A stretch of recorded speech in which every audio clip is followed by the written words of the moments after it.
Hello my dear students, good morning, good afternoon, good evening. आप सभी की परीक्षा तैयारी बहुत अच्छी तरह से चल रही होगी। आपकी परीक्षा की तैयारी में नई ऊर्जा, नई जान फूंकने के लिए मैं आपके लिए लाया हूँ बहुत ही महत्वपूर्ण प्रश्न। ये आपके कक्षा 8 विज्ञान से संबंधित है। आपके एक पाठ है कुछ प्राकृतिक परिघटनाएं। इस पाठ से मैं आपके लिए बहुत ही महत्वपूर्ण वस्तुनिष्ठ प्रश्न लेकर के आया हूँ। आप इन प्रश्नों को अच्छी तरह से समझ लें ताकि किसी प्रकार का प्रश्न अगर पूछा जाए तो गलती होने की संभावना शून्य के बराबर हो जाए, यानी कि आप 100% अच्छा परीक्षा परिणाम दे सको। क्वालिटी पूर्ण आपकी स्टडी हो, इसके लिए मैं प्रयास कर रहा हूँ।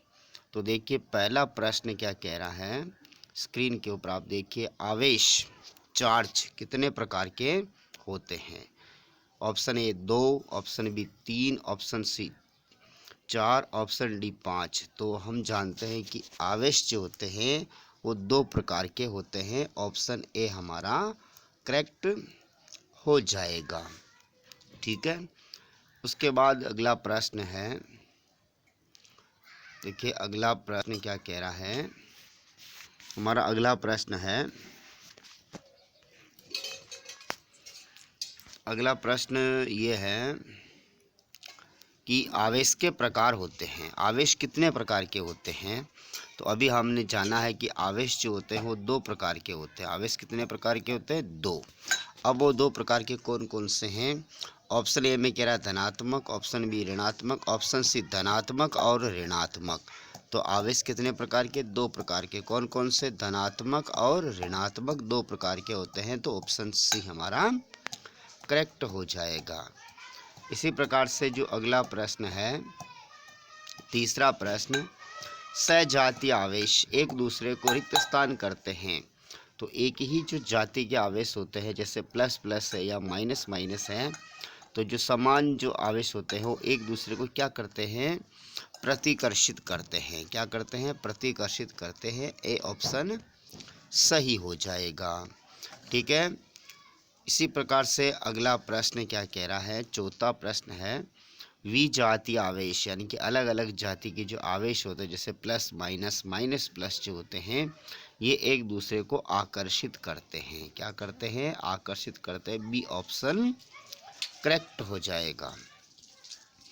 इसी प्रकार से पांचवा प्रश्न क्या कह रहा है, दो वस्तुओं को आपस में रगड़ने पर उत्पन्न आवेश क्या कहलाता है? 2 वस्तुओं को आप रगड़िए, जैसे प्लास्टिक की छड़ हो सकती है, एक ऊनी वस्त्र हो सकता है, इनको आपस में रगड़ेंगे तो जो उनमें आवेश उत्पन्न होगा वो आवेश कैसा होगा? गतिशील आवेश होगा, स्थिर आवेश होगा, उदासीन होगा या उपयुक्त में से कोई नहीं। तो इस प्रकार का जो आवेश उत्पन्न होता है उसे स्थिर आवेश कहते हैं। कौन से आवेश कहते हैं? स्थिर आवेश कहते हैं। बी ऑप्शन करेक्ट हो जाएगा। इसी प्रकार से नेक्स्ट जो प्रश्न है 6 नंबर का, आप स्क्रीन के ऊपर देखें। बादलों के बीच, इनके बीच, बादलों के बीच विद्युत विसर्जन के कारण उत्पन्न होती है, क्या उत्पन्न होती है? तड़ित, भूकंप, ज्वालामुखी, लहर। तो आप जानते हैं कि तड़ित होती है, लाइटिंग की क्रिया होती है, तड़ित उत्पन्न होती है। जब बिजली चमकती है तो प्रकाश जो उत्पन्न होता है ना, वह तड़ित है। ठीक है ना। 6 प्रश्न का उत्तर ए वाला हो जाएगा, तड़ित।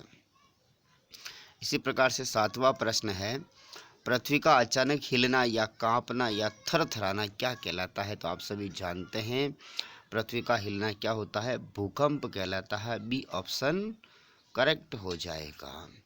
ठीक है। इसी प्रकार से 8वां प्रश्न है, भूकंप की तीव्रता का मापन करने वाले स्केल का नाम क्या है? भूकंप की जो भूकंप आता है वो कितना तेज है, उसका मापन करने वाला एक स्केल होता है, एक पैमाना होता है, उसका नाम क्या है? ऑप्शन ए में दिया हुआ reactor scale, meter scale, stethoscope या सीस्मोग्राफ क्या कहलाता है? तो इम्पोर्टेंट प्रश्न है ये आपको परीक्षा में पूछने की संभावना है। तो इस स्केल का नाम होता है रिक्टर स्केल होता है। क्या होता है? रिक्टर स्केल होता है। इसी प्रकार से 9वां प्रश्न क्या कह रहा है, निम्नलिखित में से किसे घर्षण द्वारा आसानी से आवेशित नहीं किया जा सकता है? नहीं किया जा सकता, ध्यान रखना है। ऑप्शन ए प्लास्टिक का स्केल, आसानी से इसको घर्षण के द्वारा हम आवेशित कर सकते हैं। ऑप्शन बी तांबे की छड़, ये हमारा उत्तर होगा। तांबे की छड़ को हम आसानी से घर्षण द्वारा आवेशित नहीं कर सकते, जबकि फूला हुआ गुब्बारा, ऊनी वस्त्र, प्लास्टिक का स्केल, इन तीनों को हम क्या कर सकते हैं? घर्षण के द्वारा आवेशित कर सकते हैं। क्या कर सकते हैं? आवेशित। जबकि हम तांबे की छड़ को आसानी से घर्षण के द्वारा आवेशित नहीं कर सकते। तो हमारा बी ऑप्शन करेक्ट हो जाएगा। इसी प्रकार से 10वां प्रश्न है, जब कांच की छड़ को, किसकी छड़ को? कांच की छड़ है एक आपके पास, रेशम के कपड़े से रगड़ रहे हो, कांच की छड़ को रेशम के कपड़े से रगड़ रहे हो, तो यहाँ पर ध्यान देने योग्य बात, छड़ जो होती है, छड़ के ऊपर तो आ जाएगा धनावेश आ जाएगा। क्या आ जाएगा? छड़ के ऊपर धनावेश आ जाएगा, और रेशम के कपड़ा क्या हो जाएगा? ऋणावेशित हो जाएगा। याद रखेंगे, ठीक है। तो बी ऑप्शन करेक्ट हो जाएगा, ठीक है। इसी प्रकार से नेक्स्ट प्रश्न जो 11वां प्रश्न है, कांच की आवेशित छड़, एक आपके पास है कांच की आवेशित छड़ और एक प्लास्टिक की आवेशित छड़। एक तो है कांच की और एक है प्लास्टिक की, दो अलग अलग चीज़ें हैं। इनको यदि आप आपस में रगड़ोगे और तो ये एक दूसरे को क्या करेगी? फिर आकर्षित करेगी। दोनों आवेशित है, अलग अलग है, ठीक है, पदार्थ की, तो ये एक दूसरे को क्या करेगी? आकर्षित करेगी, क्योंकि दोनों के ऊपर अलग अलग प्रकृति का आवेश उत्पन्न हो जाता है। याद रखेंगे, अगर एक ही प्रकार की होती है तो प्रतिकर्षित करती, ठीक है। यदि दोनों ही कांच की होती या दोनों ही प्लास्टिक की होती तो एक दूसरे को क्या करती? प्रतिकर्षित करती है। परंतु दोनों अलग अलग छड़ें हैं, आवेशित होने के कारण एक दूसरे को क्या करेगी? आकर्षित करेगी। 12वां प्रश्न, 26 जनवरी 2001 को भारत के जिस क्षेत्र में बड़ा भूकंप आया था वह क्षेत्र कौन सा है? तो इस क्षेत्र को तो कौन नहीं भूल सकता है, ये तो है गुजरात का भुज है। 26 जनवरी 2001 को गुजरात के भुज और कच्छ, ये दो जिले हैं जहां पर भीषण भूकंप आया था। इम्पोर्टेंट प्रश्न, जीके की दृष्टि से, साइंस की दृष्टि से, अपने नॉलेज की दृष्टि से बहुत ही इम्पोर्टेंट क्वेश्चन है। इसी प्रकार से 13वां प्रश्न क्या कह रहा है, भूकंपों का मान रिक्टर पैमाने पर 7 तक होता है। अगर भूकंप का जो मान है वो 7 तक हो जाता है तो इस प्रकार के भूकंप कैसे होते हैं? इस प्रकार के जो भूकंप होते हैं भीषण भूकंप होते हैं। कौन से भूकंप होते हैं? भीषण भूकंप होते हैं। ऑप्शन सी करेक्ट हो जाएगा, ठीक है। इसी प्रकार से 14वां प्रश्न क्या कह रहा है, तड़ित चालक का उपयोग करते हैं। सबसे पहले तो आपको तड़ित चालक समझना है। तड़ित चालक है क्या? अपने जो मकान होते हैं, भवन होते हैं, उनके ऊपर एक लोहे की जो छड़ लगाते हैं, ऊपर बाहर निकली हुई होती है दीवार से, उस छड़ का नाम है तड़ित चालक छड़ है। तो ये हमारे मकान, हमारे भवनों के ऊपर इसका उपयोग क्यों किया जाता है? तो ऑप्शन बी में लिखा हुआ, बड़े बड़े भवनों को बचाने के लिए, बड़े बड़े भवनों को तड़ित के प्रभाव से बचाने के लिए क्या लगाते हैं? तड़ित चालक लगाते हैं। तो ऑप्शन बी हमारा करेक्ट हो जाएगा। इसी प्रकार से अगला प्रश्न है नेक्स्ट, जहाँ पर भूकंप आने की संभावना अधिक होती है, जहाँ पर क्या आने की संभावना अधिक होती है? भूकंप आने की संभावना अधिक होती है, उस क्षेत्र को किस नाम से जाना जाता है? तो उस क्षेत्र को भ्रंश क्षेत्र के नाम से जाना जाता है। नहीं कि ज्वालामुखी क्षेत्र है, ने सामान्य क्षेत्र, संदिग्ध क्षेत्र नहीं होकर के ऐसा क्षेत्र क्या कहलाता है? भ्रंश क्षेत्र कहलाता है, जहाँ पर भूकंप आने की संभावना ज़्यादा होती है। 16वां प्रश्न, भूकंप का मान रिक्टर स्केल पर 3 हो तो भूकंप कैसे होंगे? बहुत हल्के वाले हल्के होंगे, जिससे कोई जान माल का बड़ा नुकसान नहीं होता, बहुत भीषण होंगे, ए व बी दोनों होंगे, या उपरोक्त में से कोई नहीं होगा।